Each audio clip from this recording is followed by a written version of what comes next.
Many New Zealanders are approaching Christmas this year with slightly heavy hearts. We all feel distraught when we think of the tourists and the guides who lost their lives or were seriously injured with the volcanic eruption on Whakaari, White Island this month. In addition, we feel desperately for the families in Samoa who've lost babies and little ones to the measles epidemic.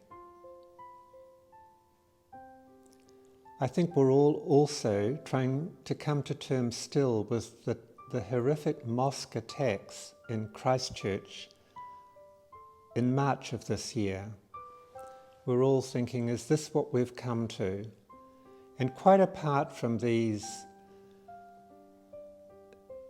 things so close to home, we're conscious of terrible sufferings overseas, the persecution of minorities in many countries, the situation of millions of migrants who are fleeing their ancestral lands because of war or food shortages and are seeking only a place of safety in which they can live and raise their families and their children.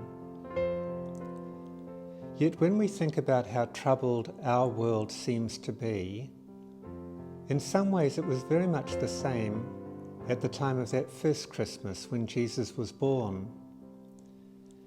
He was born into the Roman province of Judea, born among a people who were ruled by a foreign nation, where the local people had few if any rights. He was born in the last years of King Herod the Great. King Herod was a great builder and a great survivor, but he was a very cruel king, and towards the end of his long reign he became quite paranoid and didn't hesitate to execute anyone he saw as a threat to him and to his throne, including some of his own children, and of course the babies born in Bethlehem about the same time that Jesus was born. There can also be personal reasons why we feel we might be approaching what's sometimes called a blue Christmas. There may be difficulties in our family. There might be divisions in the family. We may be facing serious health issues, or someone who is close to us and dear to us might have serious personal health concerns. There may be problems at work. There can be all sorts of reasons why we might be feeling that this is not going to be a particularly happy Christmas. And yet the great truth of Christmas is that God sent His Son to dwell among us, and that's always a message of great joy. Into this rather muddled world in which we live, the sad and sinful world, God sent His Son.